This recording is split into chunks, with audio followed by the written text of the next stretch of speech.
Okay, guys, so we're here with Very Vocal Vapers. I am Christine, aka Beauty and the Vape, and we wanted to do something a little different today because we're so adventurous.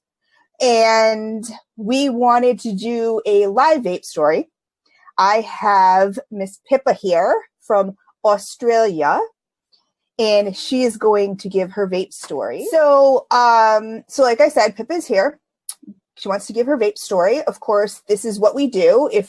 Since I can't, just ride my bike to Australia, we do this in a Zoom room whenever possible. You guys can also go to veryvocalvapers.org and book a story with me. If you can't get to conventions and stuff like that, if you're across the world, like Miss Pippa, we can, do that.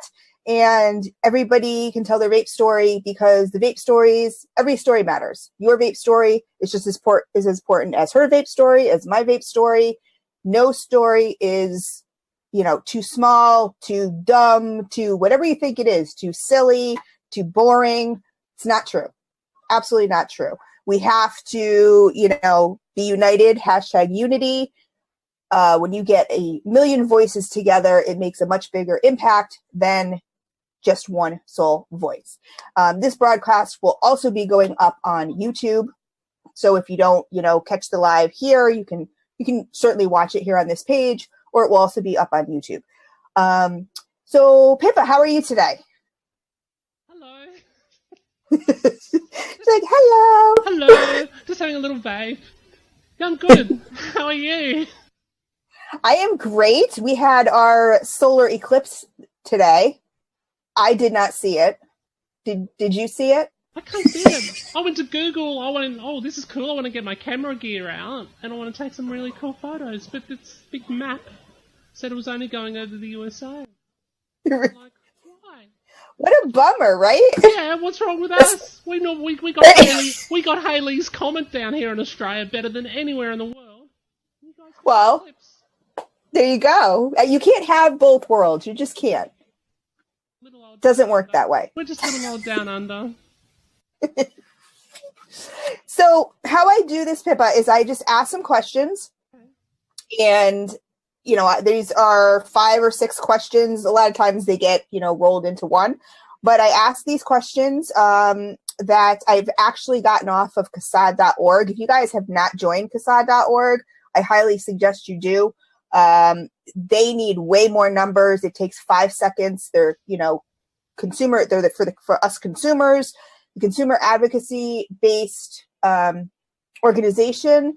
And I highly, highly suggest you join CASA. You can subscribe to their newsletters. They will then send you calls to action, and you just takes no time at all to do them, and you are helping the industry. And the other reason why Mr. Kev Williams is in the audience, hi Kev, I've done his vape story, and the Welshman, and it's so important also for everyone to understand that even though we are battling here in the United States, other parts of the country are also battling, and so that's why this is not just U.S. based, this is international as far as Very Vocal Vapers go. So, Pippa, when did you start smoking? How old were you? I bought my first packet of cigarettes when I was 8 years old. My grandmother. When did I start? 8? Yeah, 8 years old. I used to go over the road and from where she used to live, and yeah, because she used to have an arrangement with the local news agency, and yeah, I used to just go over there and buy them for her all the time.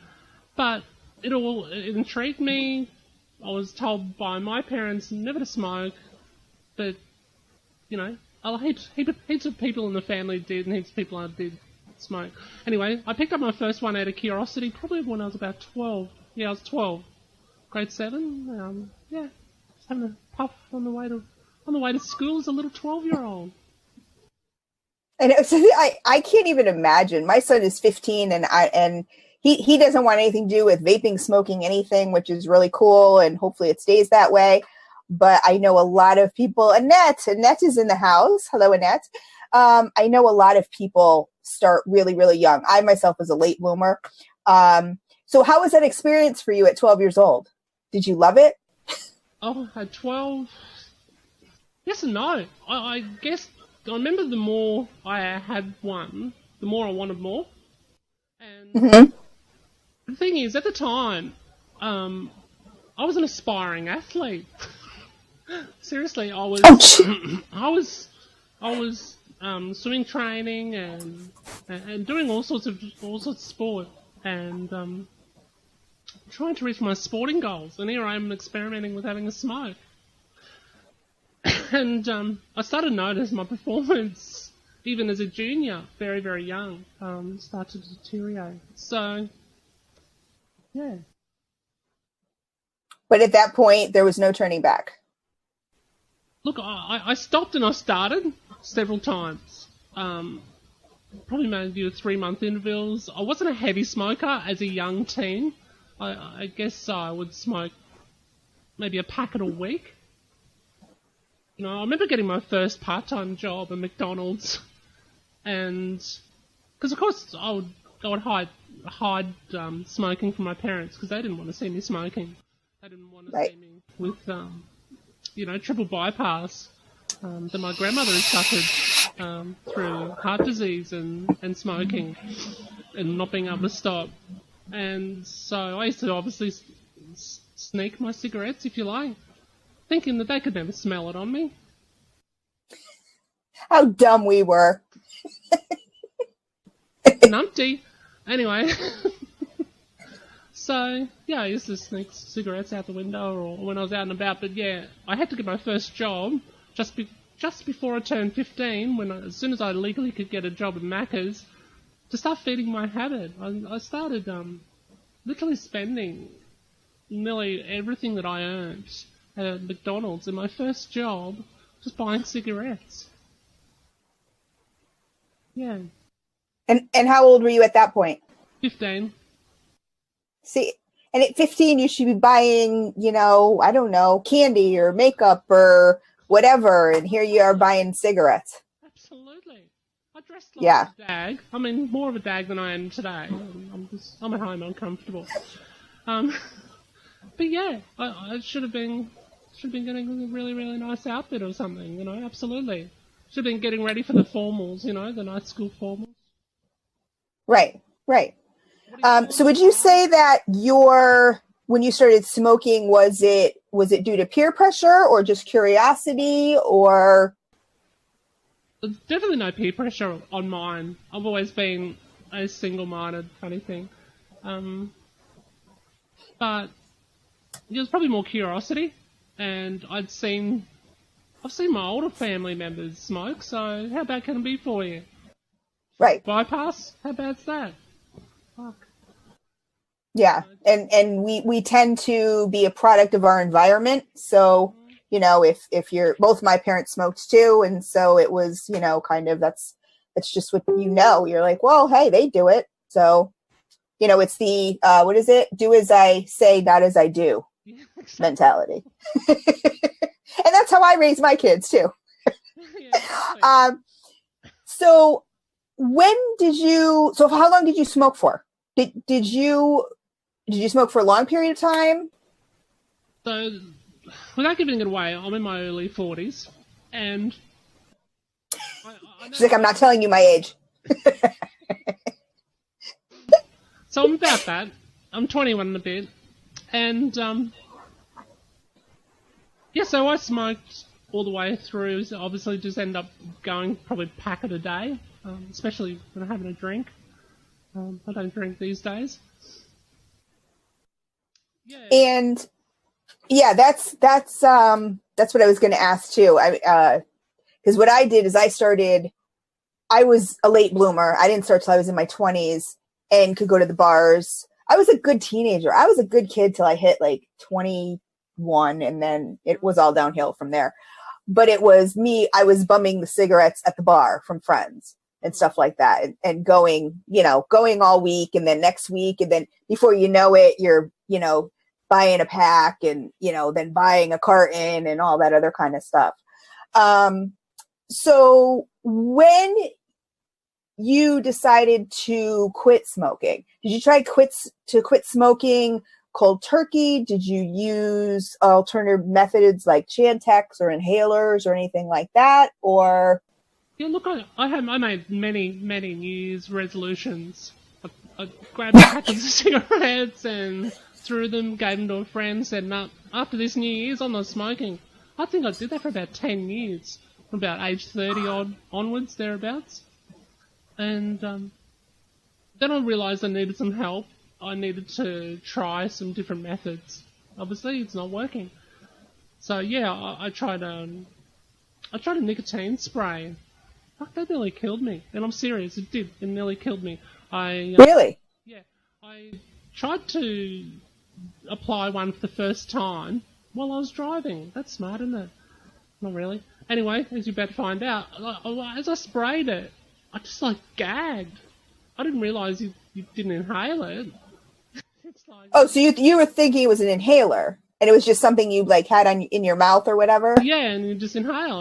And obviously not. I've read the instructions since. If you're meant to put it on your tongue, it tastes like shit. Anyway, who needs instructions? Yeah, exactly. It's just like smoking replacement therapy, isn't it? So I sprayed that and got, and I literally gagged. It done up my whole airway, and I was driving, and I couldn't breathe. I literally couldn't breathe for a good 30 seconds or more, and that might sound like a short amount of time, but when you're driving, it's no. not. And so I was fortunate enough I was able to pull over. God, that could have turned up very, very nasty. So yeah, that was my nicotine spray experience. I read Alatar's Easy Way to Quit Smoking. I've had acupuncture. I've tried to... Oh God, I've literally done it all. I did the gums. They did the same thing to me as the actual spray did, believe it or not. The gum, it just gags me. I don't right. know what they put in it. Honestly, I don't know what they put in it, but for it to make you feel like, the whole airway is contracting and you can't breathe, it's awful. And how would that be? And I don't understand how that would be a smoking cessation device. Okay, I can't breathe. Cool. I that makes no sense to me. Nor I. And I'm like, hang on, this is the alternative. Is that all I've got? Right. And look, about 2.5, 3 years ago, I bought a little cigarette from a local tobacconist. And I went, okay, cool. I've tried all that other shit and nothing's working. I'll give this one a go. Don't know if it'll work, but I'll give it a go. I think I spent about 30 or 40 Australian dollars on this little, cigarette thing. And I asked him, I said, so this one's got nicotine in it, and at what level has it got nicotine in it? And he goes, no, sorry, we can't sell it with nicotine in it, it's illegal. Well, what? You're a fucking tobacconist. What's going on here? Right. You got nicotine in cigarettes here, yeah? Yeah. But it's illegal to sell that with nicotine in it. So, I thought, look, I'll try this little cigarette regardless. It might just help me. No. Well, I mean, zero nicotine. You're going from smoking cigarettes to zero nicotine. And that's the thing. Can you explain for the people in the U.S. what's going on in Australia with the whole nicotine thing? Because we could buy, I started on Cigalikes too, and in 2011, and I never picked up another cigarette after. I was one of the lucky ones that it worked for, but ours had nicotine in them, different strengths of nicotine. So can you explain to the people in, watching from the US what the difference is and what you guys are going through? Right. So currently in Australia, nobody's allowed to sell or buy nicotine, liquid nicotine related products in Australia for the use of using in an e-cigarette. That law is nationwide. You're allowed to import it up to a 3-month supply if you have a prescription from a doctor. In some areas. That's the federal law.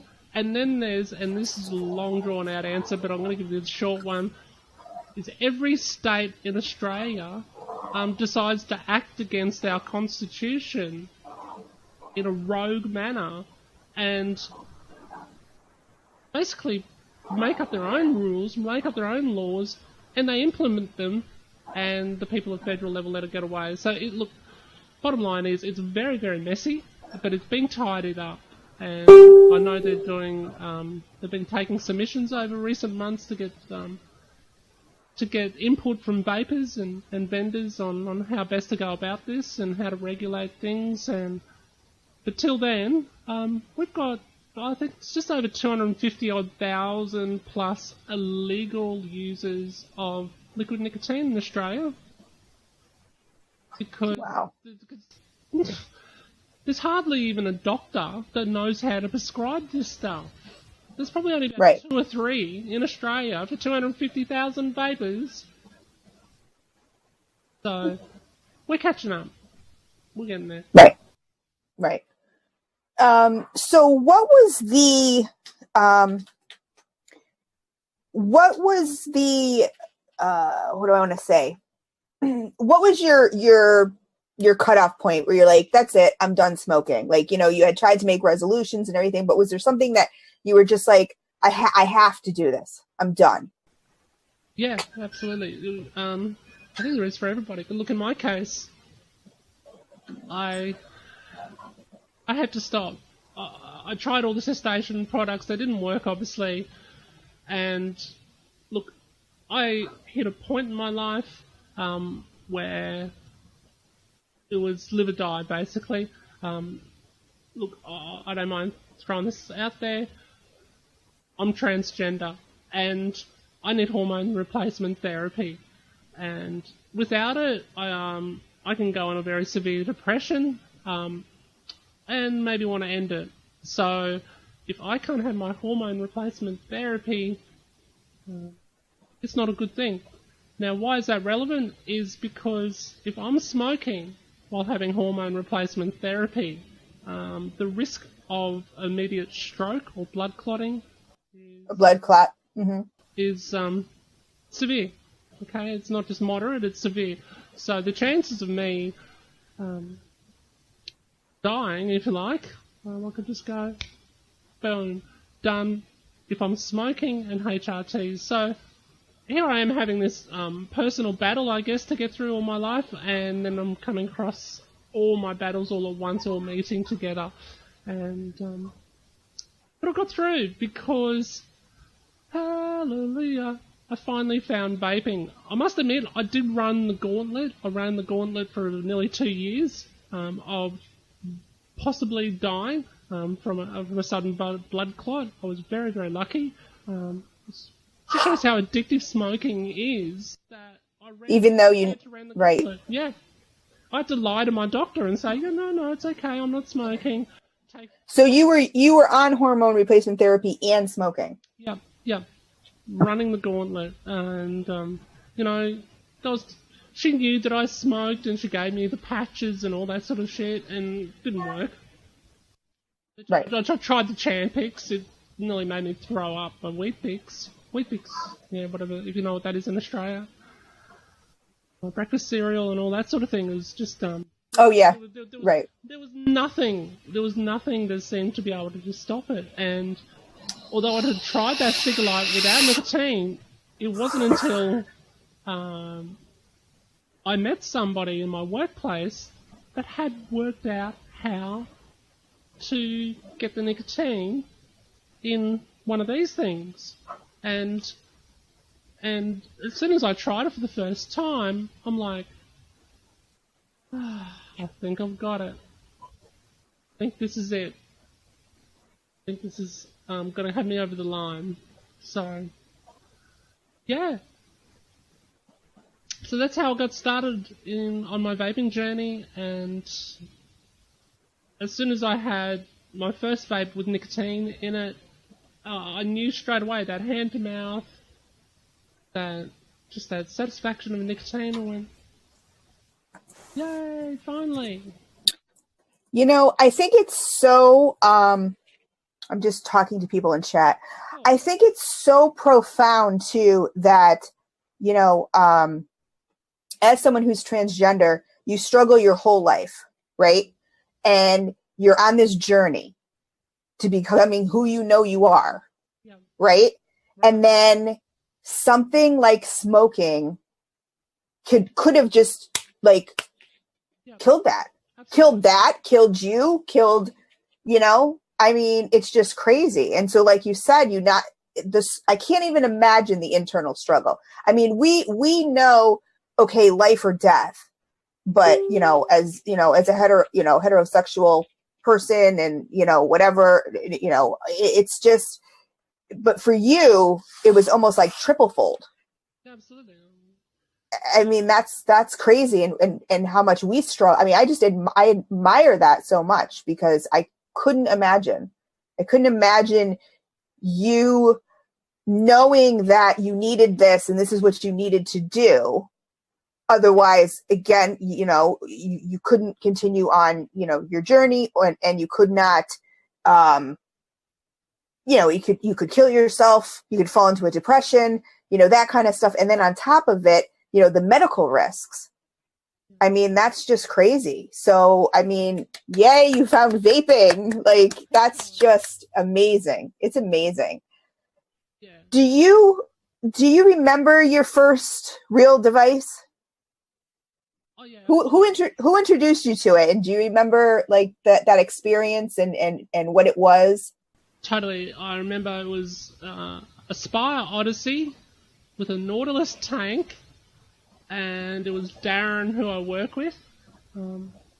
Yeah, and he was just out there, and he goes, "Try this." I went, "Oh yeah, okay." Yeah, and just haven't looked back. I've just gone, "Okay, I need to get something. I need to get something now." So he set you up. He just showed me what it was and how it worked, and then I was on my own. Like, he told me a couple of places where I could get things, I guess, online, and then I did my own research from there. Okay. And that's my very first one. It's cool. You still have it? Yeah, I'm never getting rid of it. That's great. I still got my very first Cigalite hiding in a box in my back room. I have one of those too. That's so great. I mean, it's a moment in your history. Absolutely. And that's because I know my fiance said to me, he's like, why are you keeping that?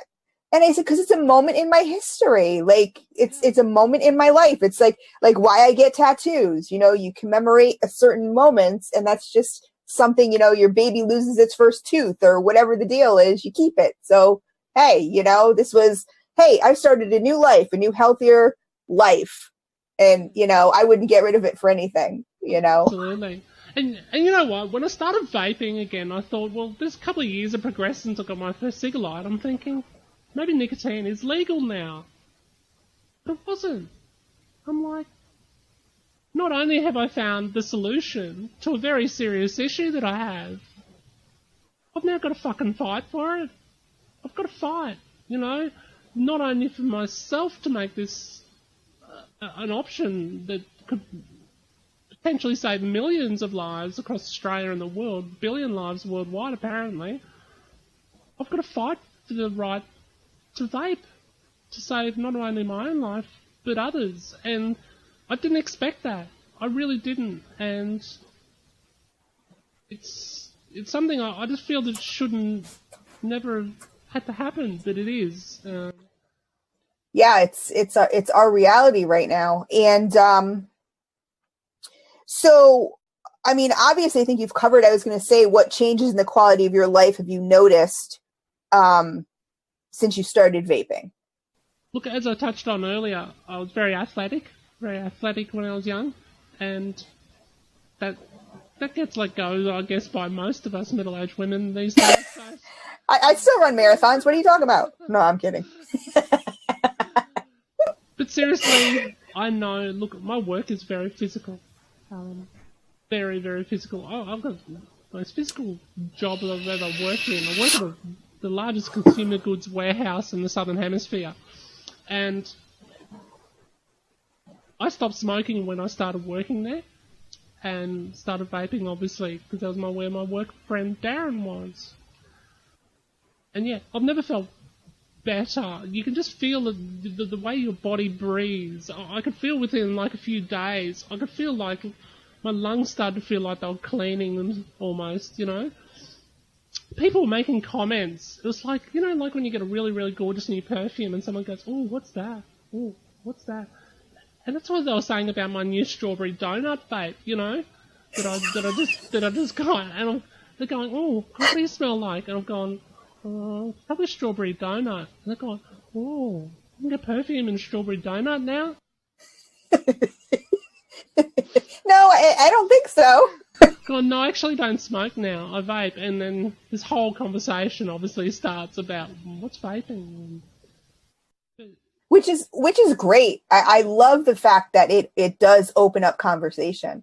And I think that us as vapers, we need to take that opportunity to, you know, have the conversation. Don't be afraid to have a conversation with people. I know I was at a wedding a couple months ago, and, you know, I was outside, and of course, you know, I have this thing in my hand and everything. And, you know, there were smokers next to me and stuff. And, you know, you get the normal comments of, you know, oh yeah, I tried that. It makes me cough or whatever.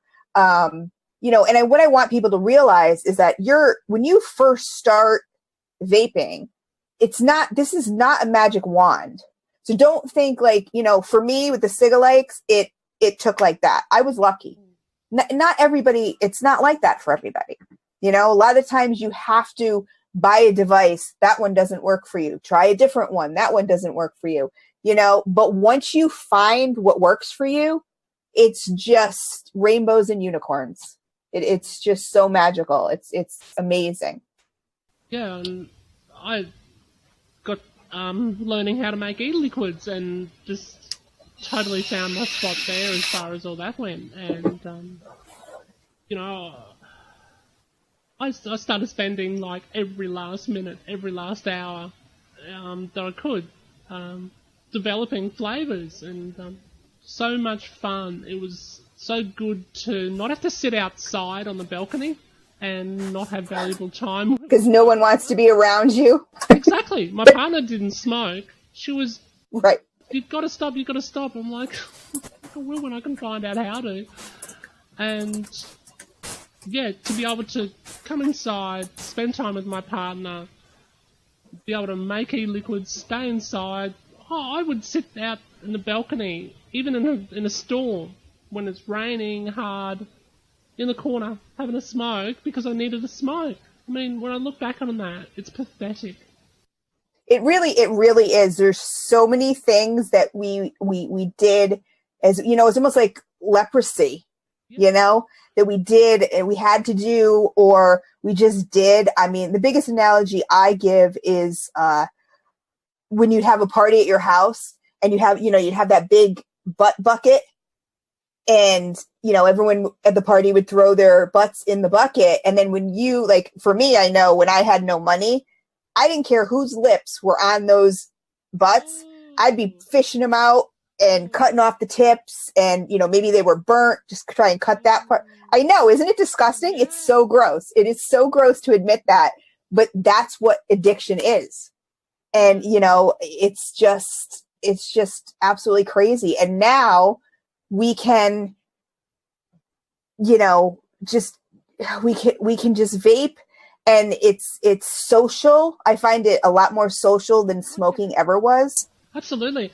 You know, on a local level and international level, I'll just quickly share these two antidotes on the back of what you just said, is at work, you know, there was probably one or two vapers, okay? And to give you an idea, my workplace is over 1,500 people. We're a pretty high percentage of them are smokers, roughly a third. So on any given break time, there could be anywhere between 5 to 30 people in the smokers area. There was normally about one or two vapers at a time, about a year ago.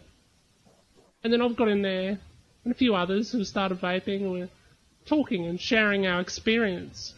And I'm proud to say that last week, for the first time, the vapers outnumbered the smokers 2-1. It was only for 5 wow. minutes. It was only for 5 minutes, but it was worth celebrating. More smokers came. But even seeing that there was about 30% by the finish of that 10-15 minute break, 30% vapors to 1 or 2 was, it's like, yeah, we're getting it. And this is illegal here. We're not allowed to use nicotine here. So it's just a matter of time. Now, on the international level, I guess this is with advocacy and trying to fight for our right for use of nicotine and e-cigarettes Australia-wide. It's led me to meeting some beautiful people like yourself, and all sorts of fantastic personalities in and around the industry, particularly in the US, across the UK, Germany. I would never have imagined meeting so many beautiful people across the world, and also meeting a whole lot of people in Australia in my own backyard that would never normally met. And to have that sense of community, I guess, could be better than any drug rehabilitation program I could ever imagine. To be able to absolutely have somebody who genuinely cares, giving a sense of community and help and guidance along the way has been absolutely paramount to my success in staying off cigarettes. But what's even been more paramount, obviously, is being able to get hold of that nicotine and being able to be an illegal little rebel that I am, and trying to give myself at least a minimum 95% safer solution so that I don't have that inherited heart issues that both my mother and my grandmother, who eventually died from that, it won't have the inherent, or hopefully less chance of it, at least 95% less chance of it. Wish I'd found this earlier. And I won't have those inherent issues of lung cancer, which is spread across my dad's side of the family as well. Right. And do you think if you had known, it's funny because my dad had his first heart attack at 38. And I was a freshman in high school, and I remember it distinctly. I'm not going to tell my vape story here. Anybody can go on the channel and watch it. But, you would think once I got into my 20s, he had his first bypass. He's had 3 bypasses, and, he had his first one at 40. So you would think that once I reached my 20s, watching everything that my dad, seeing him on a ventilator, after heart surgery, and knowing how he could hear us and how awful that was for him and everything, you would think something like that, seeing something like that, watching my aunt die of COPD, basically drowning in her own fluids, and she was scared, that would flip a switch for you. But it doesn't. You're like, well, that's not me. It's always, that's somebody else. That's somebody else, no matter how close they are to you. Do you think if you had known so what you're saying is you didn't really know your family's history as well? Look, I was aware that they were having heart issues. I guess when you're younger, you don't have that, you might, how do I put this? You don't have a good understanding of what mortality is. True. That's true. You haven't lost people who are close to you. And I guess sometimes it takes that boot up the arse, sorry to use that Australian expression, it takes a good kick up the arse and to go, hey, life's serious. You're not immortal, even when you're young. Because when you're young, you run around, you're young and fun and think you're immortal. And right. Regardless of what's going on around you, even close family members. But when you start to lose really, really close family members, as my grandmother was, it's hits home. Yeah, it is hard. It's so hard, and I've reached my, just getting into my, I'm 47. I'll tell you how old I am, and watching my parents now. My dad, thank Jesus, is still alive. And he's in his 70s, but I'm watching them slowly decline. My mom last year had a stroke, which I'm sure smoking cigarettes did not, help that situation. And you watch them slowly decline, and you think even more about your own mortality. And it's horrible. It's horrible. And so that's what makes me so mad, is that we have this in front of us. And, maybe it's too late for my mom or dad, but I think about us as vapors now. It's like, we know the facts, and we know that this is 95, if not more, percent better for us than smoking. What about my kids? What about my kids' kids? Shouldn't they have a chance to experience what we experience and get the opportunity to, the choice shouldn't be, I'm going to smoke or I'm going to use cessation devices that don't work. It shouldn't be that, or that cause these horrible side effects, like, oh yeah, I'm taking Chantix, but I'm suicidal. Okay, great. Or whatever it is, or like you said, you can't breathe. You're on, it's just, it drives me insane. And I think that, yeah, absolutely. The sense of community that comes with vaping is one of the biggest things that keeps me doing what I'm doing. I have never met a more wonderful group of people in my life. These are people that, I know some of them. We have Masha's in the chat, Shane's in the chat, Tasha, I know I could go to any of these people with, it doesn't even have to be a vaping issue. These are now family members, and you can do that. Whereas they become closer than actual family. Whereas real family is kind of like, yeah, whatever. It's Chris just being dramatic, or, whatever the deal. Like, we don't want to hear it. It's every other week, whatever, and these people really have your back, and they really do care. And, you never got that with smoking cigarettes.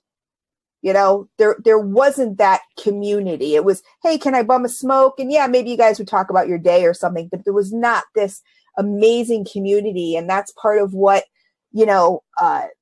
is so important. So it's the Very Vocal Vapers side of it is twofold. It's not only, me trying to advocate for people who really don't know, and educate. A lot of people don't know. They've sat down, like you and I, and they're like, well, what's the issue with the FDA? Well, they have no clue. They just don't know. They're naive, or I don't want to say naive. That sounds negative. It's a battle you didn't expect when you started vaping. Right. It's like, well, what? Hang on, I've found a life-saving technology, and now I've got to fight for it.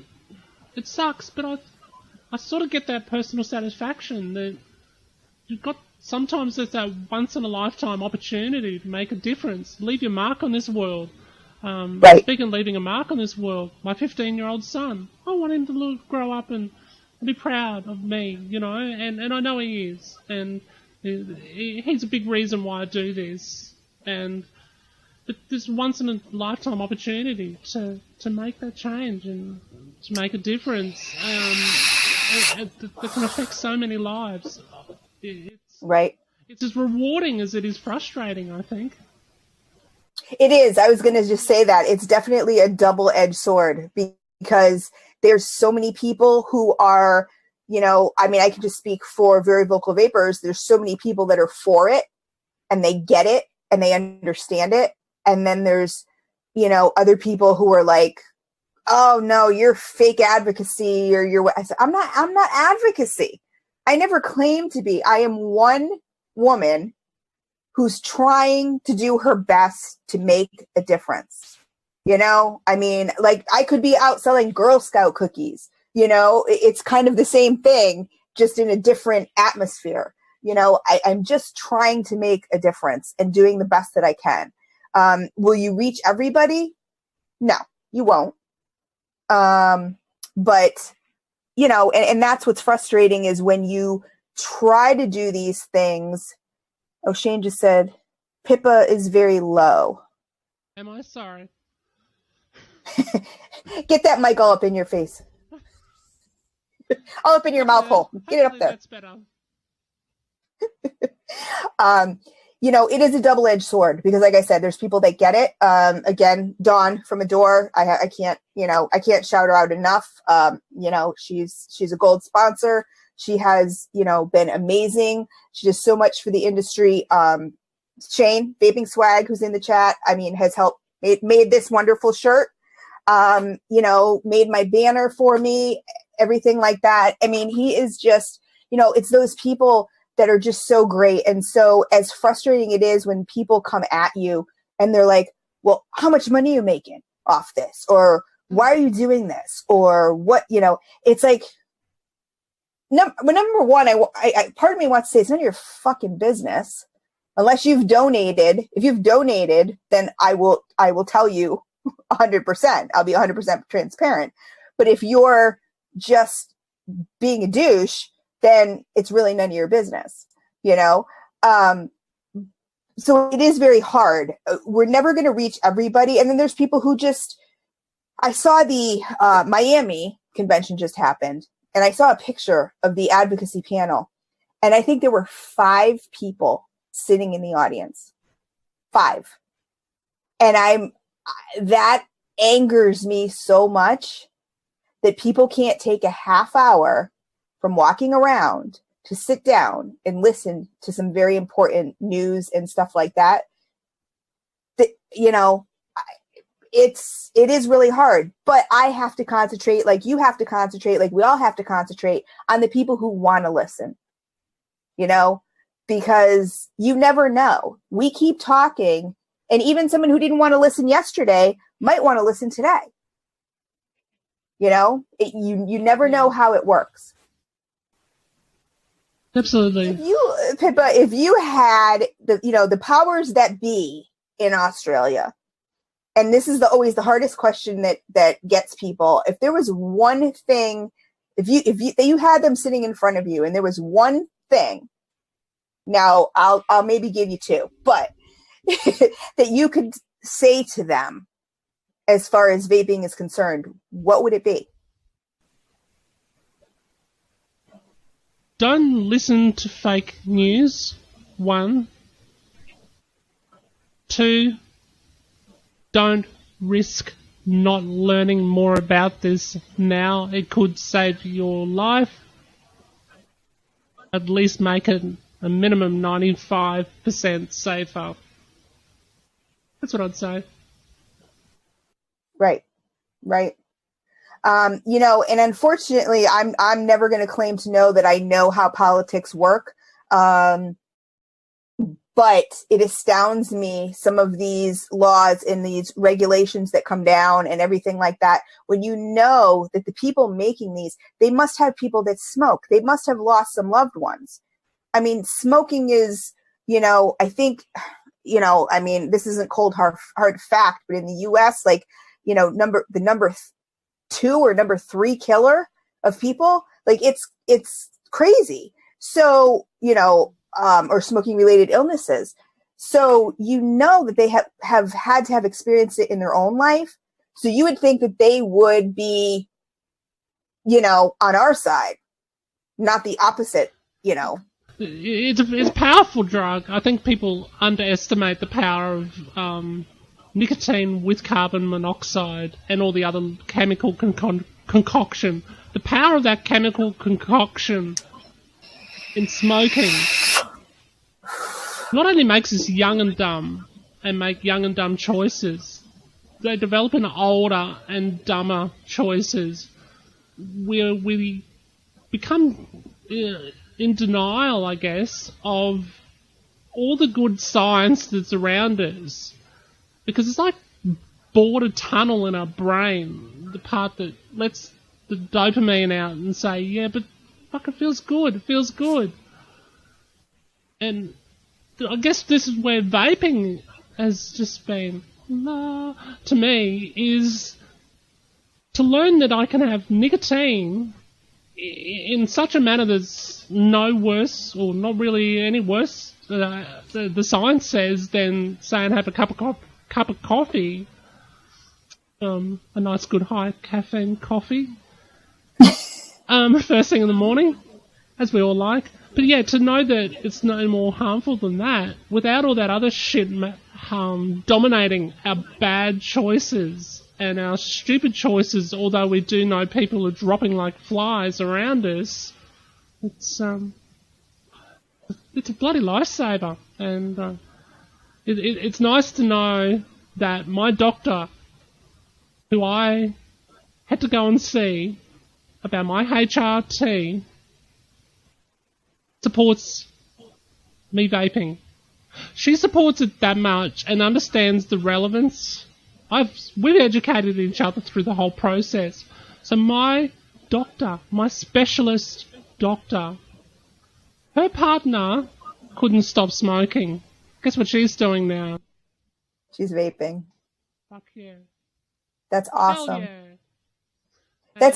That's amazing that you could, you know, I know the majority of my doctors, I have to lie and, you know, say I don't know nicotine whatsoever. And I know that there's ways that they can find out or whatever if it, you know, comes down to that. But for the most part, they're just like, nope. So the fact that you could have a doctor that's willing to be educated and willing to do the research. And I think that's just what we're asking the powers that be, whether it be the FDA or, you know, our representatives, do your due diligence, you know, do your own due diligence and learn, you know, with us. And, you know, but I guess, you know, that's too much to ask. Look, although I'm going to say something a little bit controversial here, so bear with me. I personally see, not all doctors, to be fair, doctors are probably the best sales reps for pharmaceutical companies. Without doctors, there's no pharmaceutical companies and vice versa. They've got to prescribe what's legal. They've got to recommend what's legal. They've got to recommend what's known. And obviously this sort of stuff, it's been around for 7 or 8 years or more. Actually, I think it was first invented in 1962, but they ignored the technology then. But yeah, now they're learning more about this. I know more and more doctors, and we've got 3 doctors who are actually currently and have been working with our Senate here in Australia to help them understand more about this technology, which is amazing. So we're crossing lines. We're defeating pharmaceutical influence, if you like, because, you know, pharmacy companies can't sell nicotine replacement therapy products like inhalers and patches and all those sort of things, which, to be quite honest, have been proven to be reasonably not effective. Mm-hmm. I mean, the stats that I've seen show that I think there's about 8%, sorry, don't quote me on this, about an 8% success rate on those type of NRT products of stopping smoking for around a year. But this stuff works, and, you know, Dr. Attila Denko is a leader here, Dr. Alex Wodak is a leader here, Dr. Colin Mendelsohn is a leader here, and they all understand the benefits of this technology, and I think it's important that more doctors do, but not only just understand the technology to help their patients, but being able to advocate and give up a little bit of their time to put information under those who can make a difference in this industry. It means a shitload, I think, really. It gives us some credibility, you know? I was just going to say, yeah, unfortunately, it does. It gives us a little more credibility. You know, and people have to understand, too, that doctors are just human beings. But as far as, you know, if I was a doctor, I mean, you know, your code of ethic is to save lives, period. So if I had a patient that, you know, was saying, hey, I'm on this, it's not working, or I'm on this, it's not working, I'm on this, and, you know, I want to jump out a window, you know, whatever the deal is, and came to me and said, you know, hey, this is a different alternative, I would be asking a lot of questions about it and trying to find out, why does it work for you? And, I would just be doing my research. So I think it's really, really important that,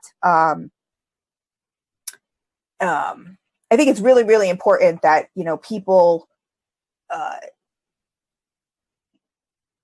do, whether it's, representatives or doctors or whatever, that they educate themselves. And, I think it's our job to not spread fake news. Make sure you are listening to credible sources, as credible as you think they are. Don't spread the bad stuff. We certainly don't need that. And just keep chugging along. I mean, every person who advocates matters. I don't think we can still have differences of opinions, and that's fine. But to me, if you're an advocacy group or you advocate, then I don't think anybody should down you for that at all. And what makes me sad is here, we got like 4 more years or whatever. We had gotten, the pushback with the FDA regulations or whatever. And it was basically, Dr. Gottlieb was saying, you basically have 4 more years to get your shit together. And what I have seen is us doing the opposite so much since the FDA. This is just what I have seen myself. And maybe I've seen it more because you tend to gravitate towards the negative. But I've been seeing more people fighting, more advocacy groups fighting amongst each other and everything like that. I'm like, no, guys, we have to do one of these. We really have to do that. I'm sorry to interrupt. I have to say, I've witnessed a lot of that here in Australia. And you know why? I think it's a highly emotional subject. It hits home. We've got one chance. We're not immortal. And to hear people like worrying about who's wearing what coloured shoes, they might as well be saying something like that when they're having small disagreements or not being able to agree to disagree among advocacy groups. It happens in all circles, sadly. But I think that's a big lesson for us in this world, that we have to agree to disagree to make progress sometimes. We have to make some fair and sensible and healthy compromise, I think, as we move forward. And, I found myself asking questions in Australian Facebook groups, vaping groups, and asking questions about nicotine and stuff like that. And they're like, oh shit, no, ban. And they just wanted to ban you out of these groups, and it's like... It makes you wonder. I know. Rather than just sending a nice little personal message and saying, hey, I'm not sure if you realise, but there's some issues around the discussion of nicotine and those sort of things that maybe you need to be made aware of, and having that sharing and caring attitude. Right. And educating. Absolutely. Instead of just, slamming the door on people. Absolutely. And I think as people advocate for this industry, we've just got to be aware that, we've got to take that extra moment, maybe just to see where someone is. What does it feel like for that person if you were in their shoes? And, all we're asking for is a little bit of empathy, because it goes a long way, I think, as we move forward. Yeah, I think all of us in this industry need to. Robert was just saying some stuff. Let's see. The FDA keeps pushing back because of the new study showing positive effects of vaping, and they need to figure out how to keep it regulated and make money off it. William says our real problem is our shops. Our shops don't help much with advocacy. Shops need to do discounts for people who support advocacy. Some shops, and I agree with that, William. In some shops, I know here in the U.S., I will not support a shop that does not support advocacy. I don't need you. There's plenty of other places I can go. Same thing with businesses, juice companies, whatever. If, mod makers, if you don't support advocacy, I don't need your product. It's the market is pretty oversaturated as it is here in the US. So, we have plenty to choose from. Plus we have everything from China and stuff like that. So, if you think you're doing me a favor by not supporting advocacy, then, I personally, this is just my stance, my opinions, Christine's opinions. I'm not saying this is everybody. I don't need you. And Robert said, I run a group on Facebook and noticed I lose members when I post a lot of advocacy links and news. People don't want to hear it, and it's sad. And that's what, Robert, that's kind of what I was talking about. It is sad. That happens a lot. It happens a lot in the groups. People want raffles. People want, free stuff. People want, hand checks or look at this fancy stuff. And that's part of the community too. Look at my fancy mod that I got, sharing and all that other stuff. But we're not going to have these to show off. People are not understanding that advocacy is the foundation. Okay. It's like Jenga. If the foundation crumbles, the whole industry goes down, and you don't have these fancy mods and you don't have this wonderful juice to brag about and put on your Instagram or, any of that stuff, and the community crumbles. So if you really love this community and this industry, you have to do something. And Kevin Skipper always says, you don't have to do everything, but you have to do something.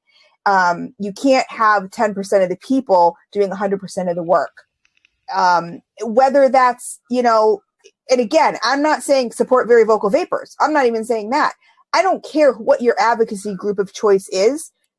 Whatever works for you, ask questions, figure it out for yourself. What do you feel the closest to? Who do you feel, deserves it? And if you can, give $5, give $5. If you can do the calls to action, do the calls to action. Whatever you can do, even if just advocating is talking to smokers. That's probably the most important right there, is talking to people that that smoke and not giving up on them.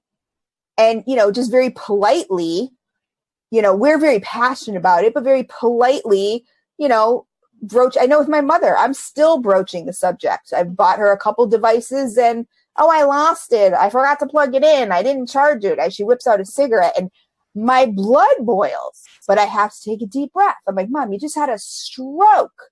Like, hello.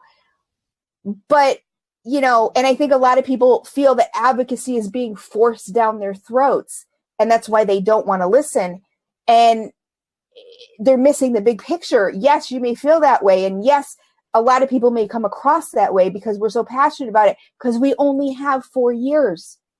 Yeah. We can't do what we did last time and go, oh, everything's going to be fine. And then, 6 months before, everyone's having a heart attack because, oh my God, they're going to take vaping away. And now everyone's like, oh, okay, we got 4 more years. Well, we can't be complacent for those 4 years. We have to do what we have to do now. So, like I said, I mean, if you guys in the chat, I know a lot of people had said they're converting smokers. That's amazing. That's advocacy in itself. That's you advocating, and you're saving lives. Telling your vape story, saving lives, it all matters. It's all important. It's all relevant.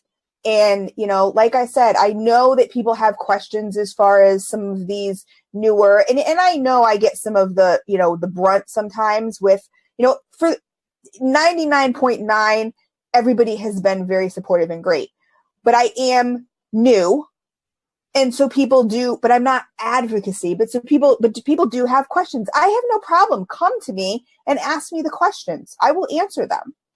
I have no issues answering if you're going to be kind and considerate, and, we can have an adult conversation. But, some people won't support CASA for certain reasons, or whatever the deal is, or not blowing smoke for certain reasons, or whatever. But as long as you find something to support or some way to advocate, to me, bravo to you. you know? Yeah, I think it's a gravitational pull almost. You're going to have people who agree with you and who've got the similar thoughts and ideals, I guess, in life, come around you, and it's the same with Facebook groups. Now, just a little bit of a side topic. Have you ever been to Thailand, Christine? Oh, no, I wish, but... Look, let me just talk Yeah, but I know... Just very, very quickly on the very, very important point is Yes. the Thai people are known for a lot of balance and zen, and, you know, the haves and have-nots might be a massive difference, but what they do all have is normally a very, very nice balanced attitude regardless of the way the country is. In saying that, they haven't got balance where this issue is concerned. And this is why advocacy is important. While we might think we're on top of it and we're fighting for our own little rights in Australia and the UK and the USA, we've got kids crying because their parents have been put into jail, and I'm talking serious, have been put in jail. Oh, seriously? For Yeah. 10 years. 10 years, right?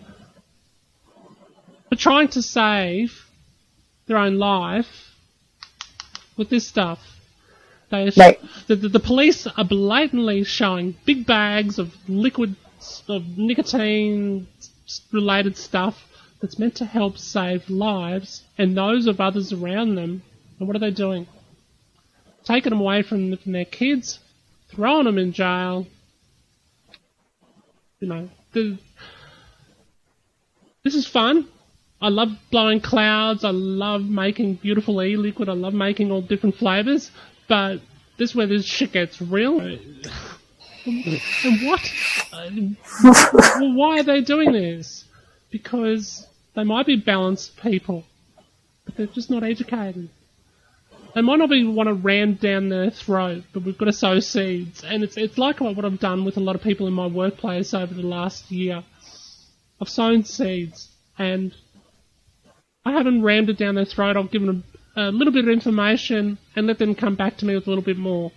And it seems to have worked. The amount of people turning around that I've had conversations with 6 and 12 months ago in the last month alone that have made the switch is huge. Anyway, yeah, just thought I'd say that. Yeah.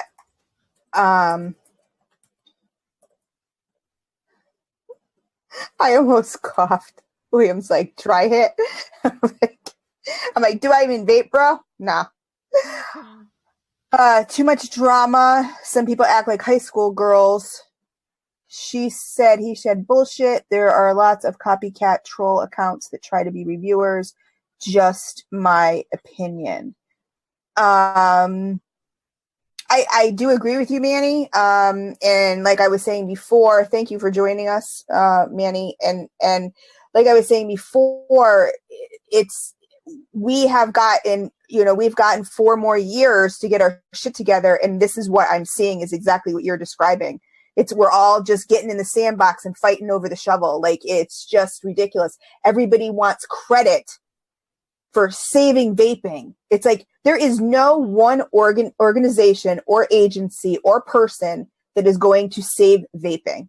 We're either going to do this together or we're all going down together. That is a fact. Absolutely. So if there is an organization out there that says to you, oh, I stopped the deeming regs, they're full of shit. They're absolutely full of shit. You know, it doesn't work that way. So, you know, and yeah, I don't know as far as copycat troll account. There's a lot of copycat troll account that try to be reviewers.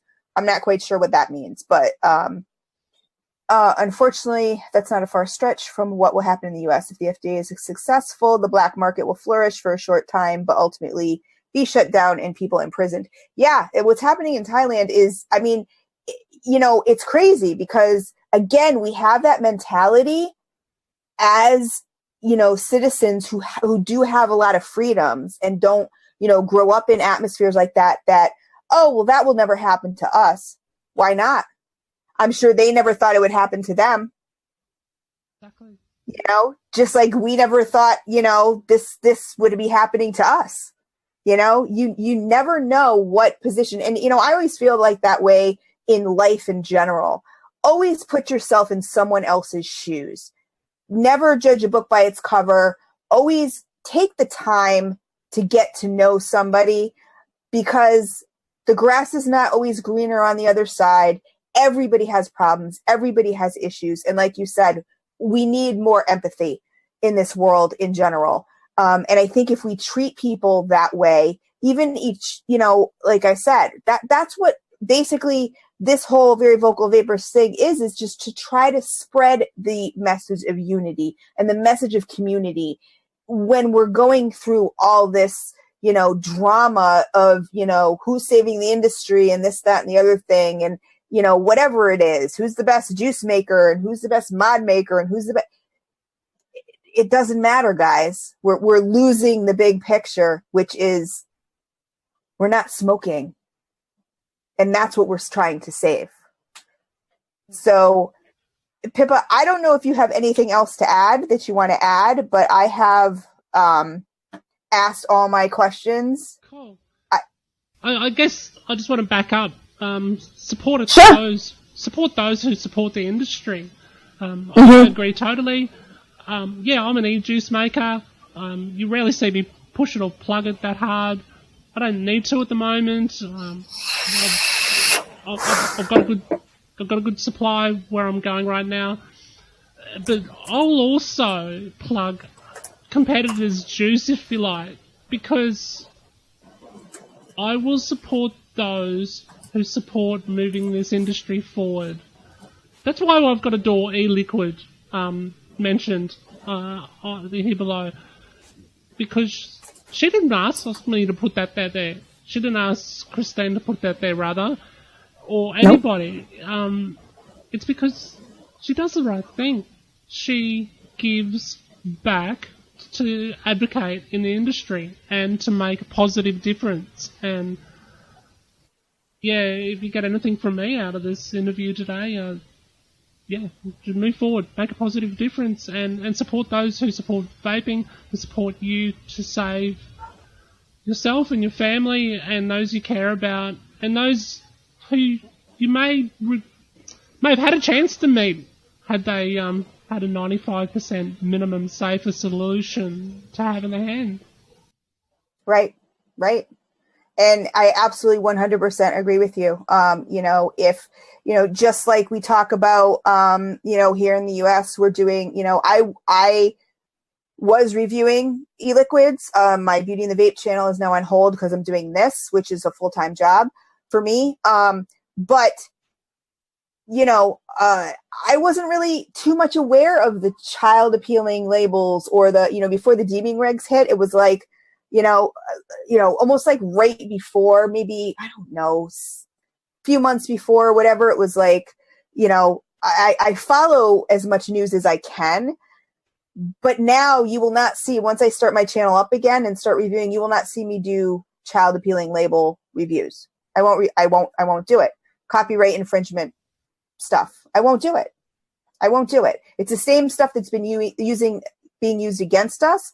And, we have to be smarter. We don't have to like it. Do I like candy flavor? Well, I'm not a big candy flavor person, but, do I like ice cream flavors or whatever? Sure. But you don't have to, if your flavor is good, you don't have to have gummy worms on them or Sour Patch Kids on them. You don't have to with all that flashy stuff. If it's good, the juice will speak for itself. And for people to say, well, I know it's child appealing, it's a child appealing label, but label doesn't make the juice. Absolutely.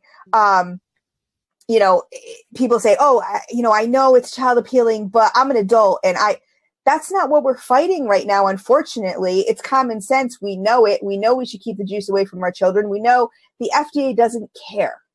They don't care about our personal opinions on it. So we have to say, okay, you don't like these labels? Go away, rebrand, whatever the deal is. and we have to really go into shops that if they have child appealing labels or copyright infringement labels, or, using copyright infringement, just tell them, you know what, I used to frequent your establishment. I'm no longer doing it, and this is why. Yeah. And walk out. Make them aware. And your money matters to these people.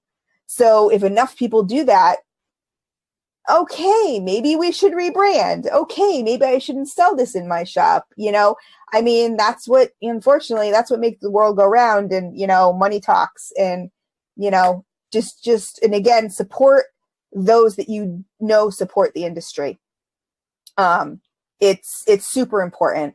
And, even if you support somebody and you have a question, say an advocacy group, ask questions, do your research. We're asking you to do research about, vaping in general, do research about advocacy groups and find out, what percentage do they give to, I know when my cousin died of cancer, she died 5 years ago at the age of 43. And I know I was doing the cancer walks, only come to find out after I did a little research, how much money actually goes to research, and the amount that goes into the CEO's pockets and everything, right? Super small. Yeah. I stopped. I'm like, I'll do something else in her memory. So we really do have to educate ourselves. We cannot be naive. Don't expect people to do it for you. You have to do it for yourself. If you want to know the answers, ask the questions, and that's it. It's very, very super important. And like I said, I've told people too, I'm not into the drama. I'm not into the whatever. I know I'm not everyone's cup of tea. I know that for a fact. But you know what? I could hate you. And if you see me at a convention, you come down and you want to sit down and tell your vape story, I'm going to treat you with the utmost respect like I do everybody else. Here you go. Because you know what? This is not about me. Very Vocal Vapers is not about me. It has never been about me. It's about this community and you as a vapor and your story and helping this industry. Case closed. And I think if more people acted like that, there wouldn't be all this infighting. I know it's not that simple, but, I really wish it was. I think hate is so close to love. It's often just learning one fact. It's just often giving 1 minute to learn something from somebody else. Hate is often built by frustration and fear. Nothing to be frustrated about. When you ask questions, just treat people as you wish to be treated, and who knows? That hate, the unfortunate hate that this industry has copped for a long time, will hopefully turn into love, because some people like what you do, Chrissy, has been able to just expose a little bit more information, that one more little fact that could all of a sudden turn somebody who's a hater to, shit, I get it now. I love what they do. I love what that Chrissy does. Right. And like I said, if I had, one vape story, like I said, and Robert said, what bugs me about the supposed childish labels is that liquor companies do it and no one bats an eye. Yeah, Robert, you know what? And I agree with you. Unfortunately, that's not the fight that we're fighting. We're not fighting the liquor companies. And like I said, I don't have to personally agree with it. I think I should be able to vape a juice that has a gummy worm on it, as long as I'm a responsible parent. But that's not legally and on the floors of Congress. That's not what we're fighting. It's not about. This is not the court of personal opinion, because I agree with you 100%. But and that's why people say to me, they're like, well, why are you saying this reviewer shouldn't review this or this? I said, listen, it's just my personal opinion. You can review whatever you want to review. It's your channel. If you're my friend, I'm still going to support you. Even if you're not my friend, if I respect you, I'm still going to, respect you. I may not watch your channel anymore. But, it's not that cut and dry. These are we're getting into politics, Robert, that, you know, none of us, unless we're on the floor of Congress, are going to understand. Nicorette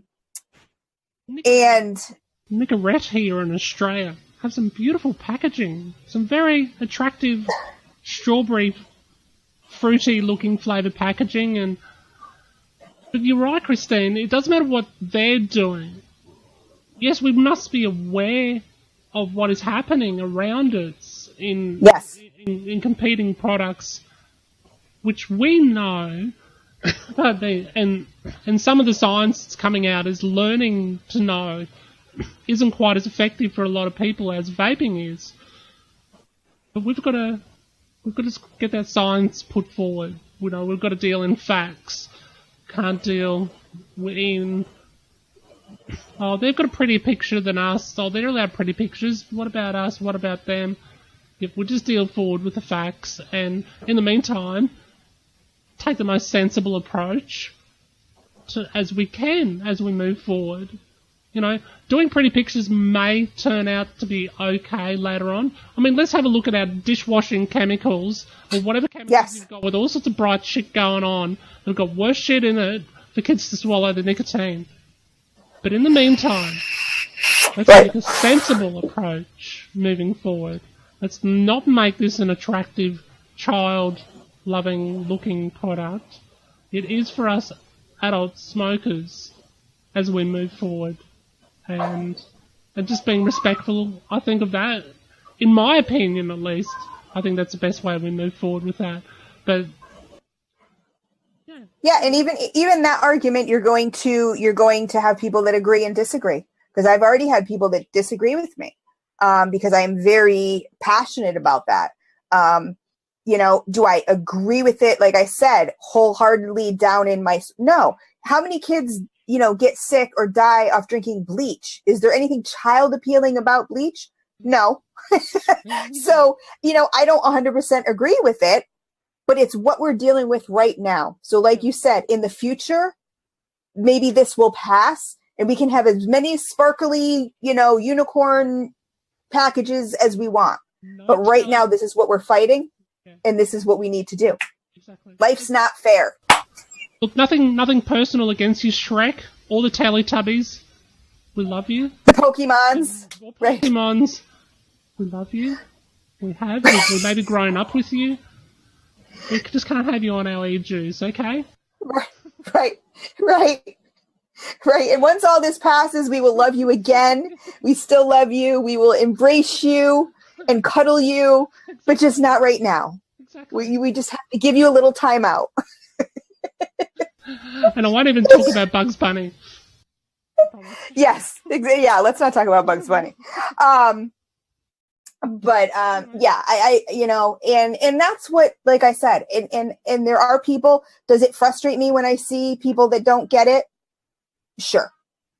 But you know what? I have to be honest, up until 5 months ago, 6 months ago, you know, before this whole thing blew up, I didn't get it either.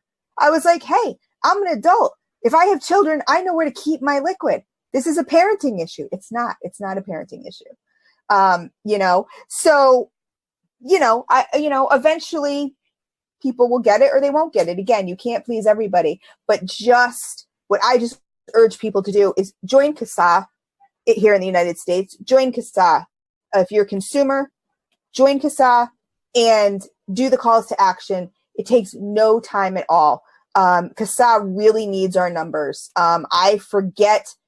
We have so many vapors out there, and if they had our numbers, if every single one of you right now went up and took, 3 minutes to sign up to CASA and they could have our numbers, that would be amazing. Because again, strength in numbers.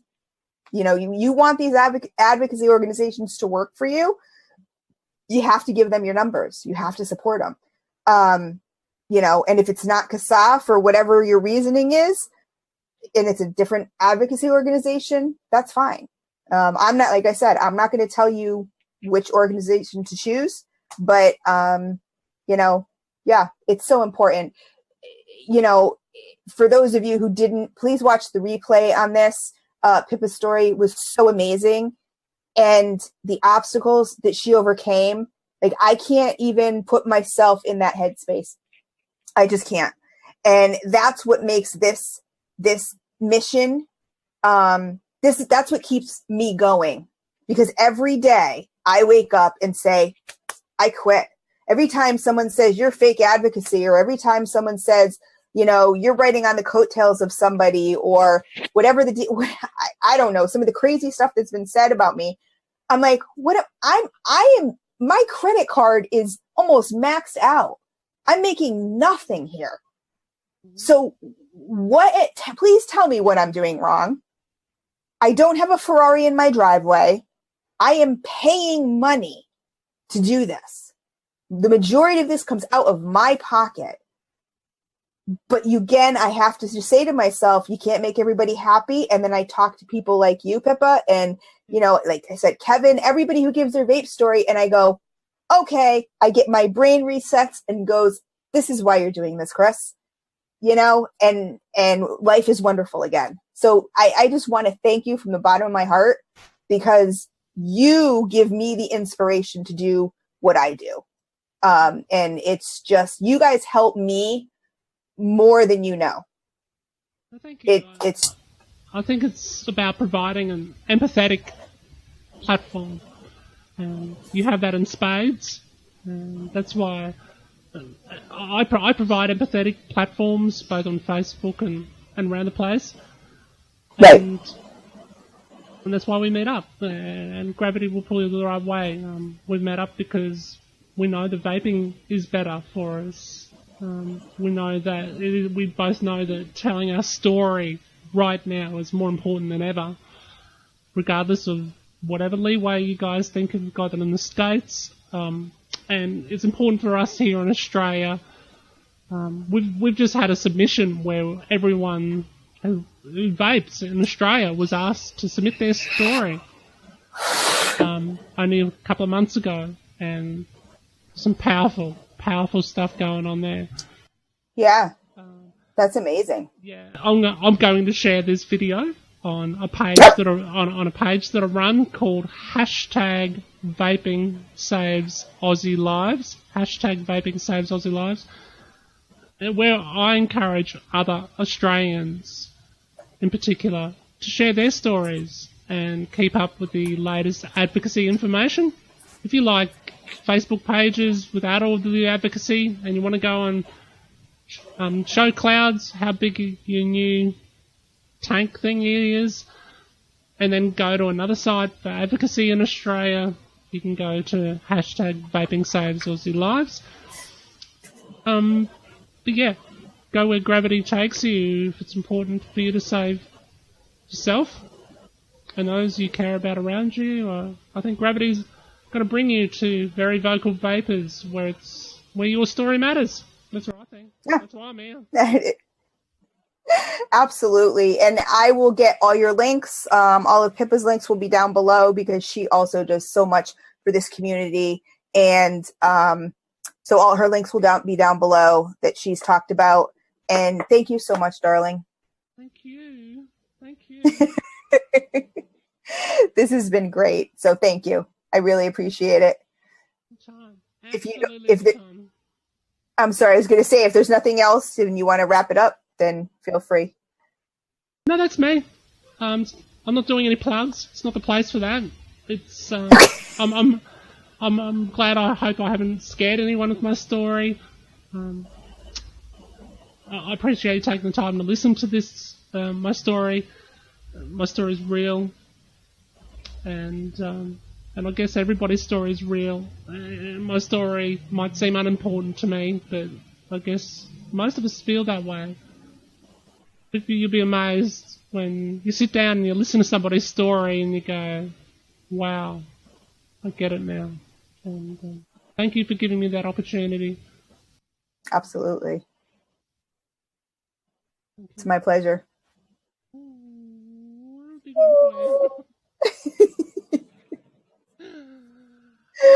I'm just going to say bye to everybody in chat here. Bye, chat. Bye, chat.